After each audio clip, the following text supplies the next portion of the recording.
There comes a moment in a person's life when something inside them goes completely terrifyingly still. Not broken, not bitter, not angry, just done. What modern clinical psychology calls the collapse of the dependent ego, Niccolo Machiavelli documented centuries ago. He wrote of the precise moment a man stops asking for the world's permission to exist, and the people around him find it terrifying. Because when someone truly stops needing anyone, they don't become cold. Coldness is just frozen anger. Coldness is still a reaction. No, they become something far more dangerous than cold. They become untouchable. And that single, silent internal shift alters every existing dynamic in their world forever. Machiavelli spent his entire life studying men who reached this sovereign state. He analyzed them not just in the arenas of politics and war, but in the brutal battlegrounds of private life.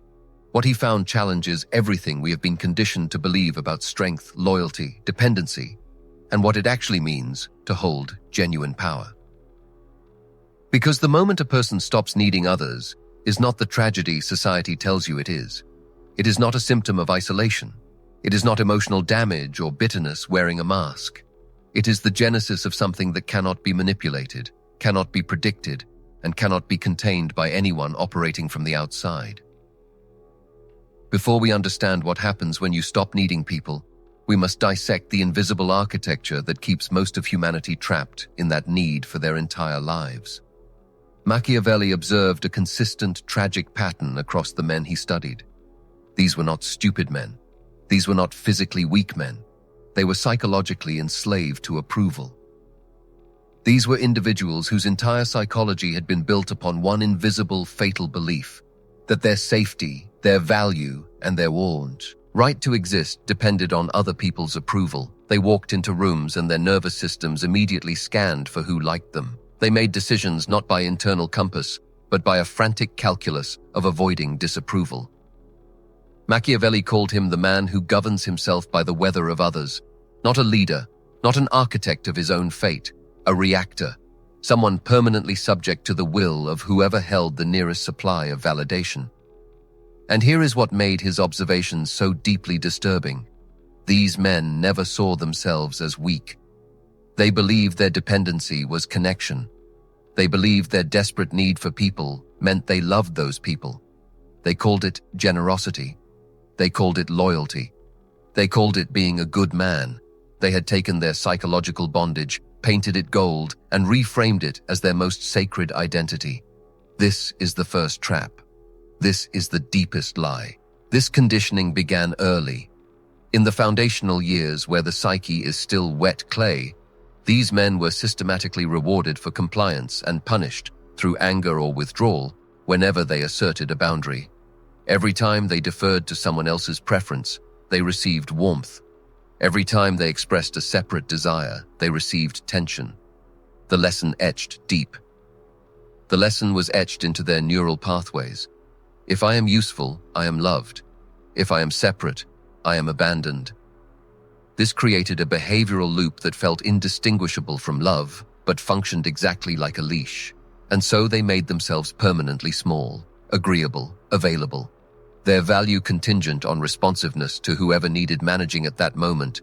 But Machiavelli noticed something these accommodating men could not see in themselves.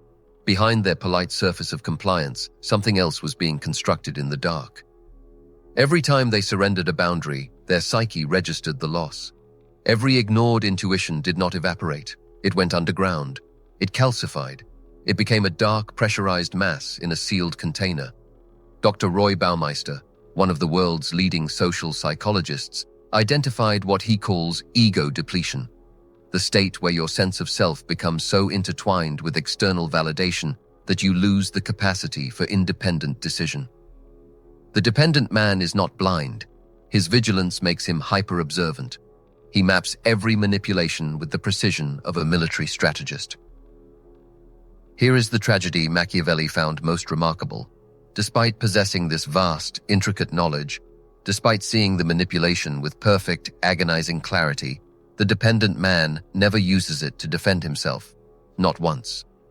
He keeps subsidizing everyone else's dysfunction with his own finite energy until the weight of what he has surrendered becomes physically impossible to carry. Angela Duckworth's research on grit, revealed that the highest achievers shared one defining trait: the ability to continue moving forward independent of external validation. The opposite of grit is not weakness. It is the sealed container. The man who has buried his authentic self beneath years of service to others until he can no longer name his own desires. This creates the most highly combustible psychological condition a man can inhabit. On the surface, stable, reliable, functional, even successful within the system that has enslaved him. But beneath that carefully curated surface, a lethal, unconscious resentment accumulates, not the explosive kind that can be argued out, the silent kind that slowly corrodes a man's relationship with his own soul. Then the breaking point arrives. Machiavelli documented this across every case study he compiled. The collapse never comes from slow accumulation of small slights. It always comes from a single, profound, undeniable moment of absolute betrayal. And crucially, always executed by someone the dependent man had served without hesitation, without boundary, and without any reservation whatsoever. The pattern repeats with mechanical consistency. The loyal employee who gave his health for the company discovers termination comes in a 5-minute meeting when he is no longer profitable. The devoted partner discovers a text message proving private contempt while consuming his resources openly. The best friend reveals in one unguarded moment that the relationship was always extraction, never brotherhood. What makes these betrayals truly devastating is not the act itself. It is the simultaneous recognition, arriving with cold, perfect, horrifying clarity, that he had seen this coming. His intuition had been screaming the truth for months. The red flags were violently legible, the inconsistencies, the lack of reciprocity, the subtle disrespect disguised as jokes. He saw everything. He realizes he had betrayed himself. Long before this person drove the knife into his back, he had already committed the foundational treason against his own judgment. The rage he feels is not only directed at the betrayer. A suffocating anger burns inward, at himself, for knowing the fire was hot and choosing to lay down in it. That recognition shatters something that was never meant to survive in the real world. Not his heart, his illusions. Machiavelli called this the violent moment a man is forced to see the world as it actually operates, rather than as he desperately wished it would. The constructed narrative, built entirely on who he needs, led people to be, collapses. When those illusions collapse, the reaction is never what the abuser expects. He doesn't fall apart. He doesn't cry and beg for explanation. He goes quiet. An unnatural, heavy, terrifying stillness settles. The kind of quiet that is not an empty room. It is the absence of noise because a massive humming machine has been permanently unplugged. His face changes. The desperate seeking micro-expressions vanish. The fog of anxiety that has obscured his perception for his entire adult life lifts in a single sustained exhalation. For the very first time, he sees the psychological architecture of his own life and the true faces of everyone standing inside it, without a single drop of distortion. If this specific moment is reaching something buried deep inside you right now, if you know exactly what this silence feels like, if you recognize this fog finally lifting, stop the video. Go to the comments. Write exactly 3 words. I am done. Because what comes next will only make sense to someone who has already arrived at this moment. Machiavelli described what follows as the most significant, dangerous shift he ever observed in the theater of human behavior. The man simply stops performing. He stops managing other people's emotional reactions. He stops calibrating his tone to ensure no one is uncomfortable. He issues no declarations, no ultimatums. He simply stops. And the silence of his stopping is deafening. The people who built their comfort upon his compliance encounter something they have never faced with him before: his profound psychological absence. He may still be in the room, but he is no longer available. The emotional sponge that absorbed their conflict and rendered it harmless is suddenly impermeable. The predictable reassurance of "it's okay" has permanently stopped. Here is what makes this transformation so fundamentally alarming to the parasites around him. He is not angry. If he were angry, they would know what to do. Anger means he still cares.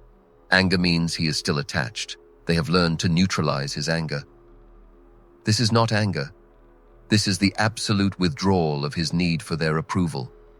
Because they no longer possess what he needs, they realize with rising panic, they have zero leverage left. They will try everything. Manufactured crises designed to activate his caretaking instincts. Guilt deployed with surgical precision at his documented vulnerabilities. Theatrical distress calibrated to produce the rescuing response they relied on for years. None of it works. It bounces off like rain off stone. He watches these frantic attempts with something that disturbs them far more than any rage ever could: detached, clinical recognition. He sees exactly what they are doing. He sees the strings. He watches them pull levers of manipulation with the calm, unbothered clarity of a grandmaster observing an amateur repeat a flawed, predictable opening strategy. He doesn't argue. He simply remains. Machiavelli called what happens next the integration of the strategic self. Every man who reaches genuine power carries a shadow side society has desperately taught him to suppress. The part that places his own judgment above social consensus, that can look at brutal reality clearly and act on what it sees, rather than what the group delusion demands of him. But Machiavelli understood the ultimate truth that terrifies the masses. This suppressed strategic self is not destructive. It is the psychological immune system, the specific evolutionary mechanism designed to protect a man from being consumed alive by the infinite needs, hidden agendas, and relentless manipulations of people around him. When betrayal forces him to integrate it, he becomes complete. This is what Machiavelli meant when he wrote about the prince who learns to govern himself, not sociopathic suppression of emotion, not the elimination of care. The master-level integration of all aspects of self into conscious, deliberate, unshakable choice. For years, he gave his most valuable resources, time, focus, energy, loyalty, to whoever demanded them. Now that ends. The shift in his presence is immediate and undeniable. Where he previously radiated anxious, leaking warmth that any parasite could feed on, he now emanates something highly focused and laser-precise. Not coldness, not hostility, absolute selectivity. He no longer broadcasts his energy in all directions. His presence becomes heavier, more grounded, completely impenetrable. He controls the gates to himself. He is no longer a leaf blown around by the wind of other people's moods. He is the mountain the wind breaks against. A deliberate, calculating actor who chooses battles and alliances with the cold precision of a general allocating troops to strategic positions. He is not reactive. He is not available to be moved by whoever is nearest. Think about this in your own professional life right now. The sovereign transformation in the workplace produces outcomes that shock everyone. The man who absorbed organizational dysfunction, processed political conflict, compensated for colleagues' failures, carried responsibilities never in his job title, simply stops. He executes his actual role with flawless precision and refuses 1 inch beyond it without structural compensation. Managers who relied on his need for approval to extract free labor face someone who works within his boundaries with surgical exactness and refuses to step beyond them. Colleagues who deposited disasters on his desk for years encounter measured, impenetrable professional redirection. The entire ecosystem that depended on his neurotic overcontribution wobbles because the man has officially closed the bank. In personal and family systems, the collapse is even more visible. The man who was the family's designated peacekeeper, the axis their dysfunction spun around, permanently resigns. Not through confrontation, not through a dramatic announcement. He simply makes himself genuinely unavailable for the roles he was assigned without consent. The family meets reality without its buffer for the first time. The backlash follows the same script every time. How could you change like this? What happened to the sweet boy we knew? You've become arrogant and selfish. And the sovereign man, sitting in the deep quiet of his integrated self, simply looks at them and acknowledges it. Yes, he has changed. He has stopped setting himself on fire to keep them warm. In romantic relationships, the transformation is most profound and most clarifying. Partners who grew lazy, accustomed to his unlimited tolerance, suddenly face accountability they have never encountered. Patterns sustained for years by his willingness to swallow his pride and apologize to keep peace are instantly dead. He does not threaten to leave. He does not beg them to see his value. Faced with the immovable sovereign man, partners react in one of two ways. A very rare few adapt, recognizing they have taken someone extraordinary for granted, choosing to become worthy of him. These relationships are rebuilt stronger, but the vast majority cannot adapt. They never wanted the man himself. They wanted the utility, the mirror, the endlessly available sponge. The ones who cannot adapt leave, usually loudly, painting themselves as victims, and the man, who once would have chased them down the street begging for another chance, watches them walk away and feels something that genuinely surprises him. Relief. Not because he didn't value the history, but because their departure is information, clear, unambiguous data about what it actually was. Machiavelli noted this supreme indifference produces absolute panic in the environments the man leaves behind, not because he attacked anyone, because his withdrawal forces them to see their own reflection. The stability everyone attributed to the group was never the group's stability. It was his. The functionality that seemed structural was him, bleeding invisibly to keep the machinery moving. Now they see it. By the time the dust settles, the man has ascended to psychological altitude where their opinions can no longer reach him. Machiavelli called this sovereign clarity. He understands that his attention, his focus, his time, and his loyalty are the most elite finite resources on the planet, and giving them away freely was never generosity. It was shattered self-worth. These psychologically sovereign men develop a perceptual capability that makes them nearly impossible to deceive. They identify the hidden architecture of manipulation within the first minutes of any interaction. They spot the fake vulnerability, the strategic complement, the manufactured urgency before the trap can be set. They sense inauthentic energy in people presenting themselves as allies and simply step aside. Let the predator fall on its face. And the most terrifying aspect to his enemies, he doesn't weaponize this perception. The sovereign man possesses exact, detailed knowledge of every vulnerability of those who exploited him. He could destroy them with a single, precisely chosen message. But he chooses not to, not from pity, not from residual affection, from complete, absolute, chilling disinterest in anything requiring him to descend. This total redirection of energy creates a massive mirror effect. The sovereign man's presence becomes an automatic filter. People who operate through deception and guilt sense they cannot survive in his atmosphere. The tricks that work on everyone, else simply slide off. So they self-deport. They leave before he even has to tell them to go. His presence decides for him. At the same time, people who operate on genuine competence, ruthless authenticity, and earned respect find themselves magnetically pulled toward him. Game recognizes game. The authentic recognize the authentic. They see a man who operates from an unshakable core, and they want to build with him. His reality transforms. His circle becomes extremely small, but functionally indestructible. He has finally, permanently understood the core maxim Machiavelli guarded so closely. The man who desperately needs the world's approval will always be a slave to whoever holds it out of his reach. But the man who has ripped that need out of his own chest by the roots governs himself absolutely. And the man who governs himself absolutely cannot be stopped. This is the zenith of strategic human development. Greater than military conquest, greater than any financial valuation. The only real power that exists on this earth, the internal condition where a man's belief in his own supreme value is no longer a fluctuating stock price that the public gets to vote on. It is an immutable law of physics. The man who reaches this pinnacle does not become a monster. He becomes awake. He does not stop caring. He stops caring about the approval of those who are only interested in consuming him. He becomes the embodiment of genuine lethal authority, someone who can engage deeply with the world without losing 1 ounce of himself. Strength with precision, presence with sovereignty. The chain only holds as long as you believe you need the person holding it.